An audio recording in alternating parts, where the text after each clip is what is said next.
नमस्कार साथियों, स्वागत है आप सभी का आज की इस इम्पोर्टेंट क्लास में।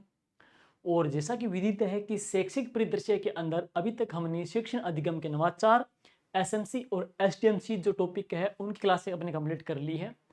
और तीसरा जो टॉपिक उसका आया है वो आपके शैक्षिक परिदृश्य का वो टॉपिक है एनईपी नई शिक्षा नीति 2020। दोस्तों ये जो टॉपिक काफ़ी इंपॉर्टेंट हो गया है। जैसे कि विदित है आपको, अभी हाल ही के अंदर फर्स्ट ग्रेड का जो सिलेबस चेंज हुआ है स्कूल मैनेजमेंट का, उसके अंदर वेटेज जोड़ दिया है, किसका एनईपी टॉपिक जोड़ दिया गया है। तो ये क्लास उसके लिए इंपॉर्टेंट। रीट पात्रता परीक्षा में टॉपिक जोड़ा गया उसमें भी आ गया। और कल को मान लो थोड़ा बहुत सिलेबस चेंज होता है आपके थर्ड ग्रेड मुख्य परीक्षा का भी, तो मान के चलिएगा कि एनईपी के अंदर आपको क्वेश्चन मिलने ही मिलने हैं। जैसे कि निपुण कार्यक्रम, एफएलएन कार्यक्रम, प्रखर कार्यक्रम, ये काफ़ी सारे कार्यक्रम हैं जो नई शिक्षा नीति के अंदर आपको पढ़ने हैं। तो ये क्लास बहुत इंपॉर्टेंट है। और अभी तक हम जो पढ़ रहे हैं इसका वो पार्ट फर्स्ट है। पार्ट फर्स्ट के अंदर कंप्लीट जो आपकी एनईपी उसके अंदर हम कौन कौन से टॉपिक पढ़ेंगे ये आपकी इंडेक्स रहेगी। एनईपी की पृष्ठभूमि, किस प्रकार से इसका ढांचा तैयार हुआ, किस प्रकार की ये प्लानिंग है, और नई शिक्षा नीति की जो शिक्षा संरचना है वो किस प्रकार से रहेगी, नई शिक्षा नीति का मुख्य उद्देश्य क्या है, एनईपी 2020 का लक्ष्य क्या है, एनईपी के आधार सिद्धांत कौन कौन से हैं, और एनईपी के कितने अध्याय और उसके कितने भाग हैं। भारतीय उच्च शिक्षा आयोग राजस्थान शिक्षा में एनईपी 2020 का क्या महत्वपूर्ण रोल है, ये काफी इंपॉर्टेंट है। और एक पीएम ई विद्या कार्यक्रम, शब्दकोश पढ़ेंगे एनईपी के अंदर, जितने भी जो शॉर्ट पढ़ेंगे शब्दावली, प्रखर क्या है, एफएलएन, निपुण, उनके बारे में पढ़ेंगे। और साथ ही साथ हम बात करेंगे विगत जो एग्जाम हुआ था थर्ड ग्रेड मुख्य परीक्षा 2023 के अंदर जो प्रश्न पूछे गए थे वो हम पढ़ेंगे। तो ये क्लास आपके लिए बहुत इंपॉर्टेंट है। यूं कहेंगे फर्स्ट ग्रेड के लिए, रीट पात्रता परीक्षा के लिए और रीट मुख्य परीक्षा के लिए, तमाम भर्तियों के लिए क्लास बहुत ही इंपॉर्टेंट, शानदार और जानदार होने वाली है। तो चलिए शुरुआत करते हैं। सबसे पहले एनईपी के बारे में शुरुआत करते हैं। एनईपी के बारे में सबसे पहले देखिए, बात करेंगे एनईपी के बारे में। सबसे पहला जो हमारा टॉपिक रहेगा वो क्या है, सबसे पहले बात करेंगे जड़ से जग तक नवीन शिक्षा नीति, नेशनल एजुकेशन पॉलिसी की क्या संरचना है। सुनिए, सबसे पहले मैं बात करूंगा इस एनईपी के बारे में। तो नई शिक्षा नीति 34 वर्ष पुरानी राष्ट्रीय शिक्षा नीति 1986 को प्रतिस्थापित करेगी। तो 34 साल पुरानी जो शिक्षा नीति है 1986 की, उसको रिप्लेस करके कौन सी आएगी, एनईपी 2020 आएगी। नेक्स्ट, नई शिक्षा नीति के निर्माण में, नई शिक्षा नीति के निर्माण के लिए जून 2017 में पूर्व इसरो प्रमुख डॉक्टर कस्तूरी रंगन की अध्यक्षता में एक कमेटी का गठन किया गया था।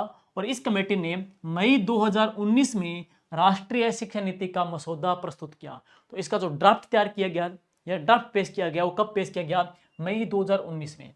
राष्ट्रीय शिक्षा नीति को पहली बार 1968 में, राष्ट्रीय शिक्षा नीति एनईपी को पहली बार 1968 में कोठारी आयोग की सिफारिश के आधार पर तैयार किया गया था। और दूसरी राष्ट्रीय शिक्षा नीति 1986 एनईपी 1986 को, जिसको संशोधित किया गया 1992 में। और इसके बाद 21वीं सदी की पहली व स्वतंत्र भारत की तीसरी जो शिक्षा नीति होगी वो कौन सी होगी, 2020 की होगी। तो एनईपी 2020 जो कि हम कह सकते हैं 21वीं सदी की पहली और स्वतंत्र भारत की ये तीसरी शिक्षा नीति होगी, वो कौन सी होगी, एनईपी 2020। और बात करेंगे इसके बारे में। सबसे पहले केंद्रीय मानव संसाधन विकास मंत्री रमेश पोखरियाल निशंक, यहाँ देख लीजिए रमेश पोखरियाल निशंक, और सूचना प्रसारण मंत्री प्रकाश जावड़ेकर के द्वारा 29 जुलाई 2020 को 29 जुलाई 2020 को 29 जुलाई 2020 को नई शिक्षा नीति जारी की गई। तो नई शिक्षा नीति कब जारी की गई थी, 29 जुलाई 2020 को जारी की गई थी। और अब देख लीजिए 29 जुलाई 2025 को कितने साल कंप्लीट हो गए, इसको 5 साल कंप्लीट हो गए। आगामी जो एग्जाम है उसमें आपको मेन यही कार्यक्रम पढ़ने हैं। कौन सा, निपुण, एफएलएन, पीएम श्री और प्रखर, जो कि इसके आधार हम स्तंभ कह सकते हैं एनईपी 2020 के।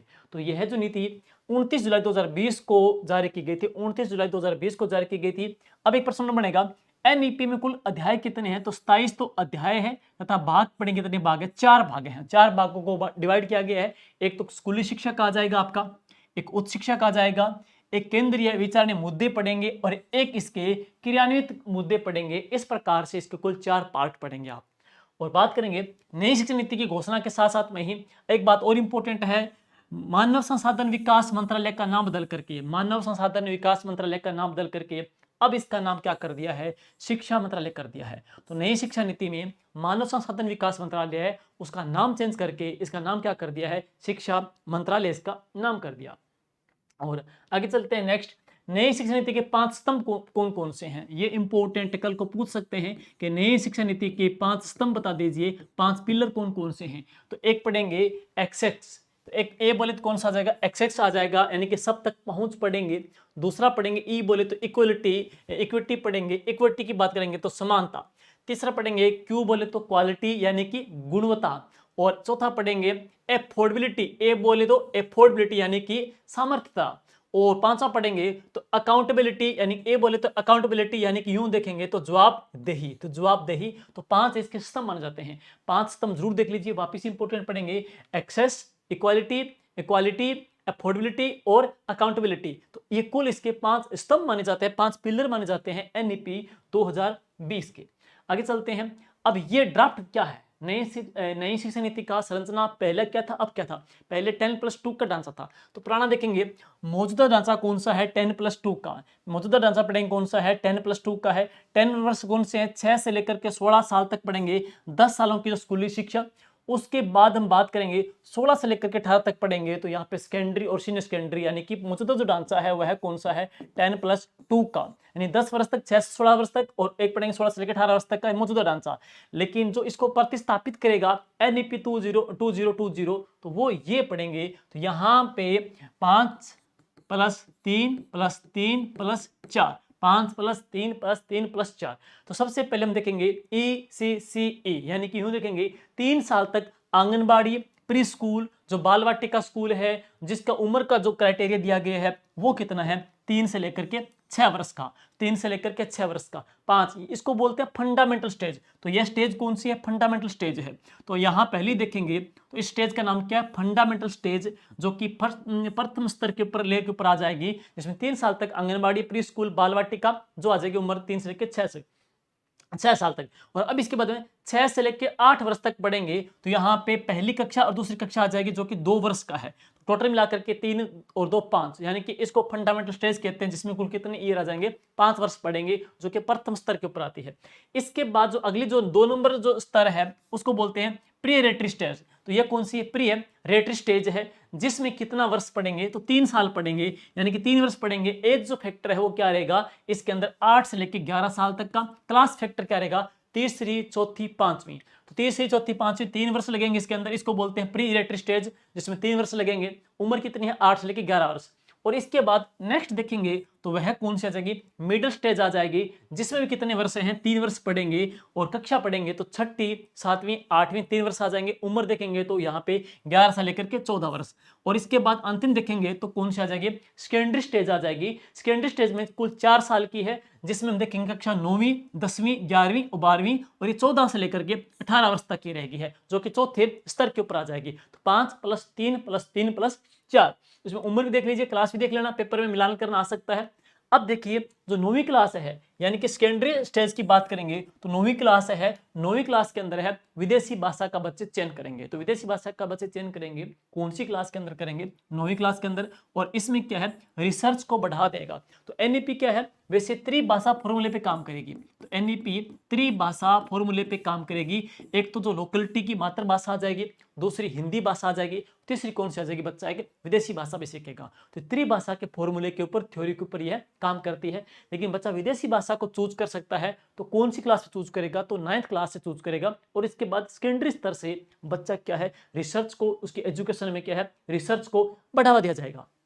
और अब चलते हैं आगे, नेक्स्ट इसके बाद में नए ढांचे, यही देखिएगा नए ढांचे, यानी कि 5+3+3+4 में आंगनवाड़ी, प्री स्कूल में 3 वर्ष जाएंगे, जबकि 12 साल है वो स्कूल के अंदर जाएंगे, 12 साल स्कूल के अंदर जाएंगे। बाल वाटिका जो ECCE है उसमें कुल कितने साल लगेंगे, 3 साल लगेंगे। और इसके बाद में मौजूदा ढांचे में आंगनवाड़ी प्री स्कूल के अंदर तो 2 वर्ष लगते हैं, बाकी 12 साल है वो स्कूल में जा रहे हैं। सेकेंडरी स्टेज की बात करेंगे 4 साल, इसमें multi disciplinary study, critical thinking पर जोर दिया जाएगा, विषयों के चयन में लचीलापन होगा और बच्चों की रुचि को इसके अंदर महत्व दिया जाएगा। और इसके बाद में मिडिल जो स्टेज जिसमें 3 पढ़ेंगे, मिडिल स्टेज कितनी है 3, इसमें क्या है math, science, art, social science और ह्यूमैनिटीज में एक्सपेरिमेंट बेस्ड लर्निंग पे बल दिया जाएगा। और प्रिपरेटरी स्टेज पढ़ेंगे, ये भी कितने साल की 3 साल की, ये भी 3 साल की पहले पढ़ी, मिडिल भी 3 की, ये भी कितने 3 की है। इसमें पढ़ाई खेल कूद से जुड़ी खोज पर एक्टिविटी बेस्ड और इंटरेक्टिविटी लर्निंग पर फोकस या प्रधानता या बल रहेगा। और एक पढ़ेंगे फंडामेंटल जो स्टेज यानी कि आधारभूत, जिसमें क्या है बच्चे के बाल वाटिका, आंगनबाड़ी, उसमें क्या है बच्चे के मल्टी लेवल प्ले के ऊपर बल दिया जाएगा, बच्चा क्या है एक्टिविटी बेस्ड लर्निंग पे बल दिया जाएगा, तो बच्चे की एक्टिविटी बेस्ड लर्निंग पे बल मिलेगा, मल्टी लेवल प्ले के ऊपर इसमें प्रधानता रहेगी। और नई शिक्षा नीति 2000, ये अच्छा प्रश्न है, बहुत ही अच्छा प्रश्न कि मोस्ट इंपोर्टेंट, नई शिक्षा नीति 2020 को लागू करने वाला पहला जो राज्य है तो वह कौन सा, कर्नाटका। तो पहला जो राज्य कौन सा, कर्नाटका, जबकि दूसरा जो स्टेट है तो वह कौन सा, एमपी। तो पहला कर्नाटका आ जाएगा, दूसरा स्टेट कौन सा आ जाएगा, तो मध्य प्रदेश। और इसके पश्चात हम बात करेंगे एनईपी 2020 के लक्ष्य क्या क्या है। दोस्तों इस क्लास की जो पीडीएफ है आपको जीके भी दिला के जाएंगे, टेलीग्राम के अंदर है, वहां पे आपको प्रोवाइड करवा देंगे क्लास के बाद में। तो इसके टारगेट क्या क्या है, भारत के द्वारा 2015 में अपनाए गए सतत विकास एजेंडा 2030 के लक्ष्य पढ़ेंगे, एसडीजी 4 में परिलक्षित वैश्विक शिक्षा विकास एजेंडा के अनुसार विश्व में 2030 तक सभी के लिए एक समावेशी और समान गुणवत्ता युक्त शिक्षा सुनिश्चित करने और जीवन पर्यंत शिक्षा के अवसरों को बढ़ावा दिए जाने का लक्ष्य है। ये जो टारगेट रखा गया है ये कब तक रखा गया है, 2030 तक का इसके अंदर अवधि रखी गई है। नेक्स्ट, इस तरह के उदार लक्ष्य के लिए संपूर्ण शिक्षा प्रणाली को समर्थन और अधिगम को बढ़ावा देने के लिए करने की आवश्यकता होगी, ताकि सतत विकास के लिए 2030 एजेंडा के सभी महत्वपूर्ण टारगेट और लक्ष्य एसडीजी है वो प्राप्त किए जा सके। और नेक्स्ट चलेंगे आगे, तो यहां देखेंगे एसडीजी 4 के अनुरूप 2030 तक का जो टारगेट है उसमें क्या है, प्रारंभिक बाल्यावस्था देखभाल एवं शिक्षा यानी कि ECCE से लेकर के माध्यमिक शिक्षा तक क्या है, शिक्षा का सार्वभौमिकरण करना है। यानी कि ECCE से लेकर के माध्यमिक शिक्षा तक शिक्षा का सार्वभौमिकरण करना है। 2025 और 26 तक राष्ट्रीय मिशन के माध्यम से आधारभूत शिक्षा एवं संख्यात्मक कौशल प्राप्त करना है। अब एक चीज और देख लीजिए, कई बच्चे डाउट करते हैं, मैसेज भी करते हैं। देखो जो FLN का कार्यक्रम है, एनईपी का जो 29 जुलाई 2020 का जो ड्राफ्ट आया था उसमें टारगेट 2025 तक का दिया था, 2025 तक का। तो ये जो FLN है ना, FALN fundamental literacy and numeracy की बात करेंगे तो एनईपी के अंदर 2020 तक का 25 तक का था, इसको बढ़ा करके अब कितना कर दिया है, 2026 और 27 तक का कर दिया। कई बार बच्चे पूछते हैं एग्जाम में पूछे, प्रश्न आ भी गया है। और आगे चलेंगे नेक्स्ट, 2030 तक प्री स्कूल से माध्यमिक स्तर के ऊपर 100% ग्रोस एनरोलमेंट रेशो, 2035 तक उच्च शिक्षा में 50% सकल नामांकन अनुपात, इसको बोलते हैं सकल नामांकन अनुपात। और 2030 तक समावेशी एवं समतामूलक शिक्षा प्रणाली को लागू करना है। तो 2030 तक प्री स्कूल से लेकर के माध्यमिक स्तर तक है वो सकल नामांकन अनुपात को कितना करना है, 100% करना है, जबकि उच्च शिक्षा में कितना करना है, वो 50% करना है। नेक्स्ट लेंगे, अब चलते हैं आगे। एनईपी 2020 के आधार सिद्धांत क्या है, प्रत्येक बच्चे की अद्वितीय विशेषताओं की पहचान करना, प्रत्येक बच्चे की अद्वितीय विशेषताओं की पहचान करना और उनका विकास करने का प्रयास करना। नेक्स्ट, सीखने के तरीकों और कार्यक्रमों को चुनने में लचीलापन लाना और बहुविषयकता व समग्र शिक्षा पर बल देना। अवधारणात्मक अधिगम कंसेप्चुअल लर्निंग को बढ़ावा देना, कंसेप्ट बेस्ड स्टडी को बढ़ावा देना है। और इसके अंदर रचनात्मक व तार्किक चिंतन को महत्व देना है। नैतिकता, मानवीय संवैधानिक मूल्यों के विकास के ऊपर फोकस करना, बल देना। और इसके अलावा जीवन कौशल, बहुभाषिकता के ऊपर बल देना और प्रगति की सतत समीक्षा करना। तो ये इसके हम पढ़ेंगे महत्वपूर्ण सिद्धांत आ जाएंगे जो एनईपी 2020 के हैं। और आगे चलते हैं नेक्स्ट, इसके बाद में भारत की जड़ों व गौरव से बंधे रहना, ये भी इसका लक्ष्य पढ़ेंगे। पारदर्शिता, सत्यनिष्ठा तकनीक के ऊपर जोर देना, नई शिक्षा नीति में अब देखिएगा, नई शिक्षा नीति में 5वीं क्लास तक मातृभाषा, स्थानीय या क्षेत्रीय भाषा में पढ़ाई का माध्यम रखने की बात कही गई है और इसे क्लास 8 या उससे आगे बढ़ाया जा सकता है कि बच्चा जो लोकलिटी की भाषा है उसके अंदर बच्चा सीखे। तो यह 5वीं क्लास तक बच्चा मातृभाषा या लोकल या क्षेत्रीय भाषा में पढ़ाई करने का माध्यम रखा गया है। इसको आगे बढ़ाने के ऊपर भी बल दिया गया है कि इसको बढ़ाया भी जा सकता है, यानी कि इसको 8 या उससे आगे भी बढ़ाया में भी जा सकता है। जैसे FLN 2025 तक था, 2026 या 27 तक इसे टारगेट कर दिया गया है। सेम वो बात आ जाएगी। साल 2030 तक शिक्षा का सार्वभौमिकरण करना, 2030 तक स्कूली शिक्षा में 100% ग्रोस एनरोलमेंट रेशो यानी कि सकल नामांकन अनुपात करना। तो 2030 तक स्कूली शिक्षा में सकल नामांकन अनुपात करना है 100%। स्कूली शिक्षा में सकल नामांकन अनुपात 100% का टारगेट कब तक का है? 2030 तक का टारगेट रखा गया है। और इसके बाद और एजुकेशन पर रखा गया है। और नई शिक्षा नीति 2020 में का निर्माण करने वाली डॉक्टर कस्तूरी रंगन समिति में कुल कितने मेंबर थे? तो उस कमेटी में कुल कितने मेंबर थे? 9 मेंबर थे। और इस समिति के सचिव कौन थे? श्रीमती रेणु स्वरूप थी। तो सचिव कौन थी? श्रीमती रेणु स्वरूप थी। और के कस्तूरी रंगन कमेटी में कुल कितने मेंबर थे? तो कुल 9 मेंबर थे। अब सुनिएगा मेंबर कौन कौन से हैं, समिति की पूरी जानकारी। अध्यक्ष कौन थे? डॉक्टर के कस्तूरी रंगन थे, जो कि पूर्व इसरो प्रमुख और प्रसिद्ध वैज्ञानिक है। और सचिव कौन? श्रीमती रेणु स्वरूप, शिक्षा और अनुसंधान क्षेत्र में एक अनुभवी नौकरशाही। और इसके बाद समिति के अन्य सदस्य कौन है? Professor Vasudha Kamat, professor MK Sridhar, doctor Manisha Priya, doctor TV Katmani और doctor Ramshankar Kureel, doctor VS Chauhan और डॉक्टर K जय कुमार, जो कि इसके अन्य मेंबर भी हैं। और आगे चलते हैं इसके बाद में भाग फर्स्ट। तो हमने बात करी भाग 4 है इसके, तो भाग फर्स्ट पढ़ेंगे। भाग फर्स्ट में क्या है? स्कूली शिक्षा के बारे में पढ़ेंगे। मेनली मान के चलो आपका जो प्रश्न आएगा ना वो आपके स्कूली शिक्षा से ही प्रश्न आना ज्यादातर, उत्तर शिक्षा की बजाय आपके स्कूली शिक्षा से प्रश्न ज्यादा आने के चांसेस रहेंगे। तो बात करेंगे सबसे पहले प्रारंभिक बाल्यावस्था की देखभाल करना और शिक्षा सीखने की नींव को स्थापित करना।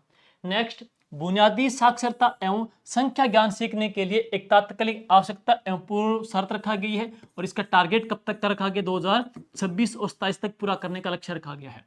ड्रॉप आउट जो बच्चे जो पढ़ाई किसी वजह से बीच में छोड़ देते हैं, तो ड्रॉप आउट बच्चों की संख्या को कम करना और सभी स्तर के ऊपर शिक्षा की सार्वभौमिक पहुंच को सुनिश्चित करना। स्कूलों में पाठ्यक्रम और शिक्षण शास्त्र अधिगम समय एकीकृत, आनंददायी और रुचिकर होना चाहिए। और अब पढ़ेंगे इसके बाद में समतामूलक और समावेशी शिक्षा सभी के लिए अधिगम करना और स्कूल कॉम्प्लेक्स क्लस्टर के माध्यम से कुशल संसाधन और प्रभावी गवर्नेंस को अप्लाई करना। और नेक्स्ट, स्कूली शिक्षा के लिए मानक निर्धारण करना और प्रत्यायन करना। तो ये इसके महत्वपूर्ण पढ़ेंगे। स्कूली शिक्षा में नवाचार है। और अब आगे करेंगे भाग फर्स्ट के स्कूली शिक्षा के आगे पढ़ेंगे अध्याय जो फर्स्ट है। अध्याय फर्स्ट में प्रारंभिक बाल्यावस्था देखभाल एवं शिक्षा, जिसको बोलते हैं ECCE। बच्चों के मस्तिष्क का 85% है, बच्चों के मस्तिष्क का 85% जो डेवलपमेंट है वो 6 वर्ष की आयु तक हो जाता है, विकास हो जाता है। अतः ये प्रारंभिक जो 6 वर्ष है मानसिक विकास और शारीरिक विकास के लिए बहुत ही इंपॉर्टेंट है। स्टार्टिंग के 6 साल बहुत इंपॉर्टेंट है। ECCE यानी कि प्रारंभिक बाल्यावस्था देखभाल एवं शिक्षा को कहते हैं। ये बच्चे के 6 साल तक की पढ़ेंगे। इसमें क्या बच्चे का पूर्णतः मेंटल जो विकास है, मानसिक विकास है, वो 85% हो जाता है। और इसके बाद में NCERT के द्वारा 8 साल तक के बच्चों के लिए 2 भागों में एक राष्ट्रीय पाठ्यचर्या शिक्षा शास्त्रीय फ्रेमवर्क पर ACCE NCF ECC का विकास किया जाएगा। एक तो क्या है, 0 से लेकर 3 वर्ष के लिए एक सब फ्रेम विकसित होगा और एक होगा 3 से लेकर के 8 वर्ष के लिए एक सब फ्रेम है विकसित किया जाएगा। और ECCE के लिए आंगनबाड़ियों को और अधिक बेहतर, सशक्त और मजबूत बनाया जाएगा। और जैसे बाल बटिका के माध्यम से, इनके माध्यम से 5 साल से पूर्व प्रत्येक बालक प्रारंभिक तैयारी कक्षा यानी कि प्रिपरेटरी क्लास है या उसमें बच्चा क्या है वो बाल वाटिका में जाएगा। और उच्च गुणवत्ता वाले ECCE शिक्षक हेतु आंगनबाड़ी कार्यकर्ताओं व शिक्षकों को ट्रेनिंग दी जाएगी, प्रशिक्षित किया जाएगा। और 10+2 की योग्यता वाले आंगनबाड़ी कार्यकर्ता इसके अंदर शामिल होंगे। नेक्स्ट देखेंगे, शिक्षकों को ECCE में 6 महीने का प्रमाण पत्र कार्यक्रम कराया जाएगा। तो शिक्षकों को भी क्या है, ECCE में 6 महीने का सर्टिफिकेट देकर के उनको क्या है एक प्रकार से कोर्स करवाया जाएगा। और ECC में दिव्यांग बच्चों को शामिल करना और उनकी समान भागीदारी को सुनिश्चित करना भी इस नीति का सर्वोच्च प्रायोरिटी रहेगी। तो इसमें क्या है, दिव्यांग बच्चों को भी शामिल करना भी इस नीति की एक सर्वोच्च प्रायोरिटी रहेगी। आगे चलेंगे इसके बारे में। अब अध्याय नंबर 2 है, अध्याय 2 है जिसका नाम है फंडामेंटल लिटरेसी एंड न्यूमेरेसी, जिसको बोलते हैं FLN। बहुत ही इंपॉर्टेंट है और यहां से प्रश्न मान के चलो आपके एग्जाम में छपने ही वाला है।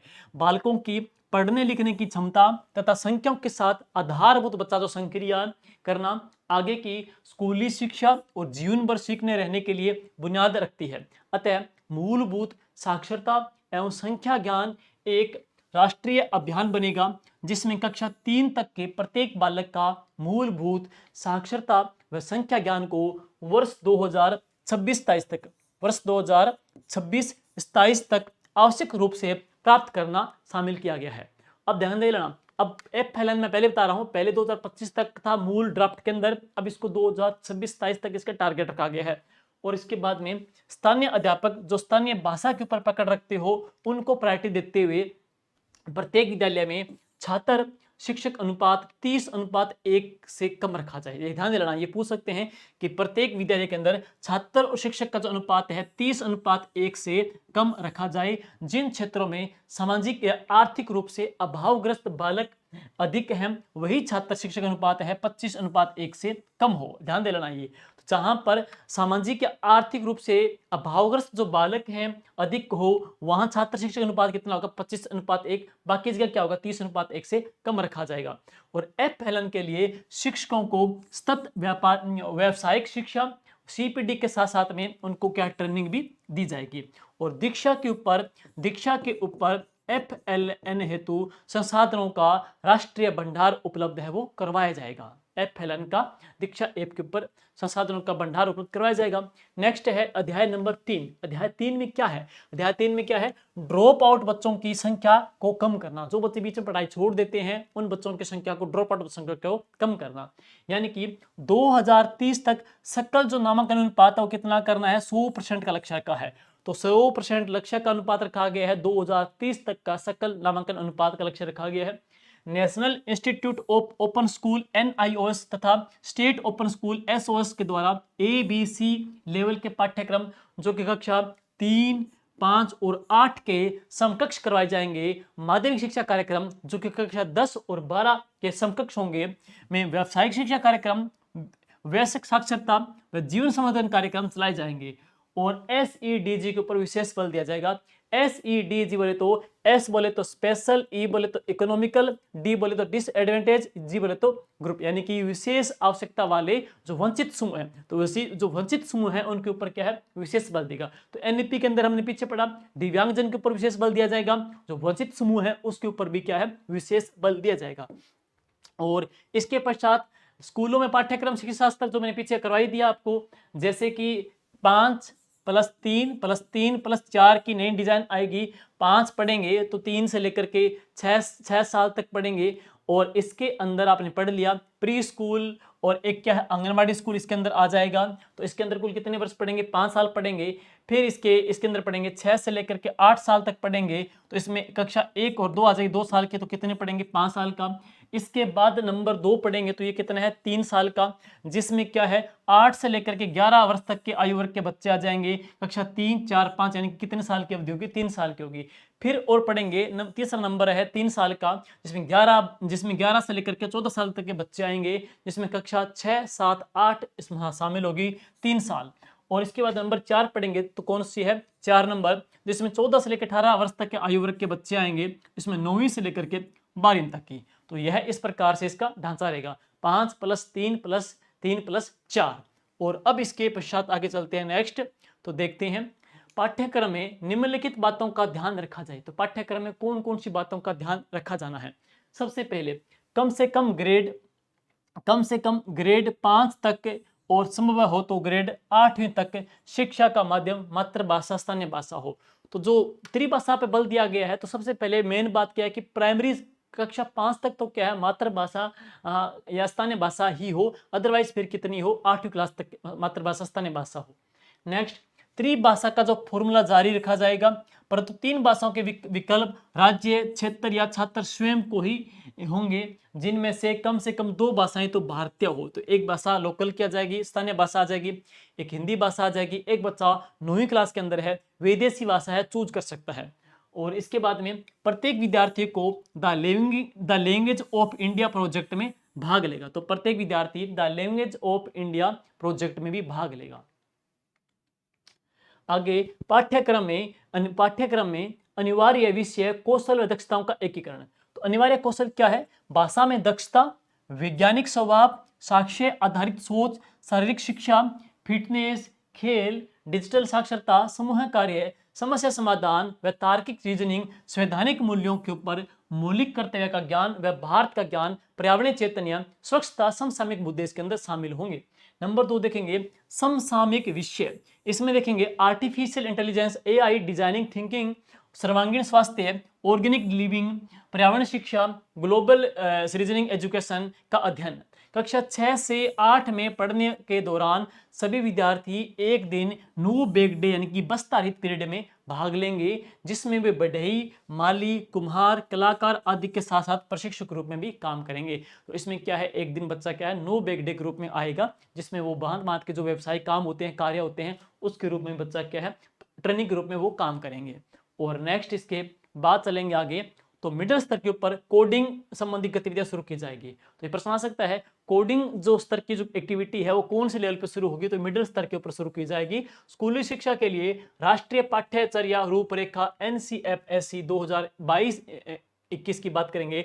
इसमें क्या क्षेत्रीय भाषाओं में भी उपलब्ध करवाए जाएंगे और जिसकी 5 से लेकर के 10 सालों में क्या है मॉनिटरिंग या समीक्षा भी की जाएगी। और अब इसके बाद आगे है आकलन में परिवर्तन किया गया। ये बहुत ही इंपॉर्टेंट है, very very important, most important, ये जरा ध्यान से पढ़ना है, ये वेरी वेरी इंपॉर्टेंट है। आकलन में परिवर्तन किस प्रकार से किया गया है? प्रगति कार्ड, यहां देखेंगे यह प्रगति कार्ड एक समग्र 360 डिग्री बहुआयामी कार्ड, यह प्रगति कार्ड एक समग्र 360 बहुआयामी कार्ड होगा, जिसमें व्यवहार के तीनों जो पक्ष होते हैं, यानी कि एक कौन सा कॉग्निटिव, संज्ञानात्मक, भावनात्मक और क्रियात्मक का बारीकी से विश्लेषण किया जाएगा और उसके बाद में उसका विवरण तथा विद्यार्थी की विशेषताओं को उसके अंदर है समाविष्ट किया जाएगा। और इसके बाद में स्कूल की परीक्षा, शिक्षण अधिगम प्रक्रिया में सुधार के उद्देश्य से सभी विद्यार्थियों का एक उपयुक्त प्राधिकरण के द्वारा संचालित ग्रेड 5वीं और 8वीं में स्कूल की परीक्षा देनी होगी। और इस परीक्षा का परिणाम का जो उपयोग केवल स्कूल शिक्षा प्रणाली के विकास के लिए तथा स्कूली प्रणाली के सतत निगरानी और सुधार के लिए किया जाएगा। और स्कूल परीक्षा में तीसरी, चौथी, 5वीं आ जाएगी और इसके तीसरी, 5वीं और 8वीं आ जाएगी। इसमें क्या है तीसरी क्लास, 5वीं क्लास और 8वीं क्लास आ जाएगी। और इसके बाद में देखेंगे और सबसे खास प्रश्न, वेरी वेरी इंपोर्टेंट, यहां तक मेन जो थीम यहीं पे आ रही है, FLN आ रहा है, PMC आ रहा है, प्रखर आ रहा है, निपुण आ रहा है। तो आपने FLN पढ़ा, अब देखेंगे एक प्रखर। तो इसमें NEP के अंदर क्या है, एक राष्ट्रीय मूल्यांकन के अंदर एक परख, जिसको बोलते हैं performance assessment review and analysis of knowledge for holistic development, और MHRD के तहत एक मानक आकलन निकाय के रूप में एक राष्ट्रीय मूल्यांकन केंद्र, क्या नाम है इसका, एक राष्ट्रीय मूल्यांकन केंद्र परख स्थापित है, किए जाने का प्रस्ताव है, जो कि भारत के सभी मान्यता प्राप्त स्कूल बोर्ड के लिए मानदंड, मानक व दिशा निर्देश बनाने जैसे कुछ मूल उद्देश्यों को पूरा कर सकेगा। साथ ही यह स्टेट अचीवमेंट सर्वे SS तथा मार्गदर्शन व नेशनल अचीवमेंट सर्वे NS का संचालन भी करेगा। तो ये अभी तक था पार्ट फर्स्ट। पार्ट 2 के अंदर आगे की जो और है इसके भाग है हम पढ़ेंगे। उसके बाद में विगत जो प्रीवियस एग्जाम था आपका रीट मुख्य परीक्षा का, उसमें जो क्वेश्चन पूछे गए थे वो हम पढ़ेंगे। दोनों करने के बाद में इजीली लास्ट में इसको हम कंपेयर करके और करा देंगे। उम्मीद करते हैं ये क्लास आपके लिए बहुत ही अच्छी और बेस्ट रहेगी। और एक बात और दोस्तों, शाब्दिक का आप सभी ने जो अंक ले रखा है वो थ्योरी का ले रखा है। शाब्दिक की शैक्षिक परिदृश्य की जो थ्योरी की जो बुक तो ऑलरेडी आप पढ़ ही रहे हो। अब शाब्दिक की शैक्षिक परिदृश्य की MCQ बुक भी मार्केट के अंदर आ गई है, जिसके अंदर आपको क्या है थ्योरी के साथ साथ में MCQ का अच्छे तरीके से अभ्यास भी हो जाएगा। क्लास कैसी लगी, आपका रिव्यू, आपके कमेंट का इंतजार रहेगा। Thank you, good luck.